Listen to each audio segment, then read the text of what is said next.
নমস্কার বন্ধুরা, আমি তিতির। আমার একটা নতুন ব্লগে তোমাদের প্রত্যেককে অনেক অনেক স্বাগত। তোমরা তো জানোই যে আমি আন্দুলে এসেছি ভোট দিতে। আজকে সকাল সকাল ভোট দিয়ে এসেছি, তবে সারাদিন আর ভিডিও করা হয়নি। আজকে রাত্রি জানো তো যাদবপুরে চলে যাব। দিদিভাইরা এসেছে, ওদের সাথে আজকে ওদের বাড়ি যাব। আজকে থেকে রাত্রি, কালকে সারাদিন থেকে দুপুর দুপুর বেরিয়ে পড়বো, এরকমই ইচ্ছা আছে। Good morning. আজকে একটা দারুণ সকাল, আর সকালটা খুব সুন্দর করে শুরু হলো। গতকাল আসলে দিদিভাইয়ের বাড়ি ঢুকতে ঢুকতে বেশ রাত হয়েছিল, আর বাচ্চাগুলো ঘুমিয়ে পড়েছিল, তাই আর ভিডিও করার কোনো সুযোগই ছিল না। সকাল থেকে ভাই বোনের মস্তি শুরু হয়ে গেছে। আমার দিদির ছোট মেয়ে, ওর নাম সোহা, তবে আমি ওকে আদর করে মি বলে ডাকি।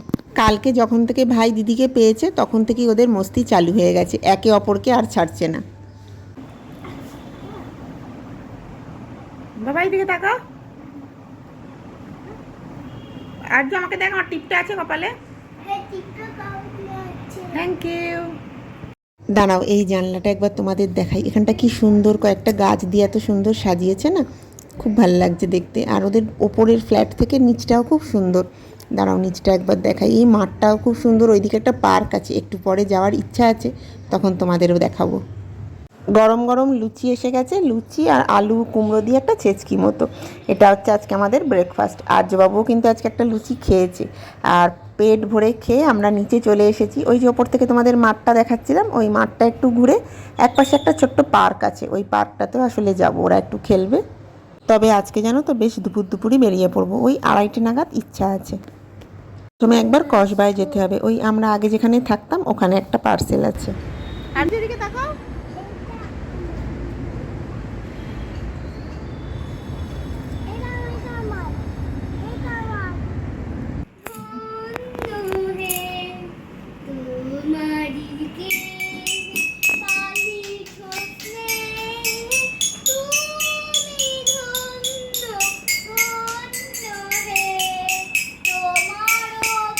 খুব কম সময়ের জন্যই থাকা হলো, তবে যেটুকু সময় থাকলাম দারুণভাবে কাটালাম, ভীষণই ভাল লাগলো।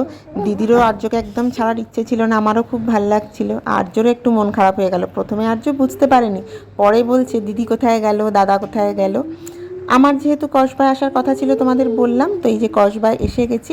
এখানে একটা পার্সেল আছে, ওটাকে আমি ডিটিডিসির অফিসে একটু কুরিয়ার করে দিলাম, করে এবার আমি বালিগঞ্জ স্টেশন যাব। বালিগঞ্জে এসে শিয়ালদার একটা ট্রেন পেয়েও গিয়েছিলাম। এরপর শিয়ালদায় এসে ব্যারাকপুরের দিকে ট্রেন ধরে নিশ্চিন্তে উঠে বসে পড়েছি জানলার ধারে। আর্যবাবুকে একটা ফ্রুটি হাতে দিয়ে দিয়েছি, আর দেখতে দেখতে ব্যারাকপুর স্টেশনে এসেও গেছি। এসে দেখছি ওয়েদারটা বেশ ভালো রয়েছে, একদম ঠান্ডা হাওয়া দিচ্ছে, মেঘ মেঘ করে আছে। আর আমরা খুব সময়ে দিনের আলো থাকতে থাকতে পৌঁছেও গেছি।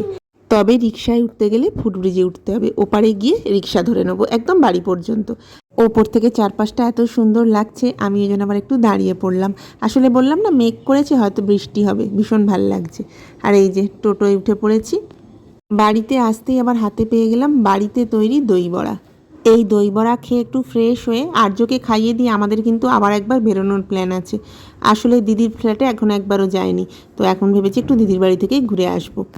বাড়ি থেকে বেরিয়েছি, আর বাড়ির সামনেই কালী মন্দিরটা, তাই একবার প্রণাম করে নিলাম। আর বাড়ির খুব কাছেই দিদির বাড়ি, যদি টোটোয় উঠি 5-7 মিনিট লাগে। অনেকগুলো দিন পরেই পিপির সাথে দেখা হবে, দেখি এবার পিপি ভাইপো কী করে। বাবাই খানা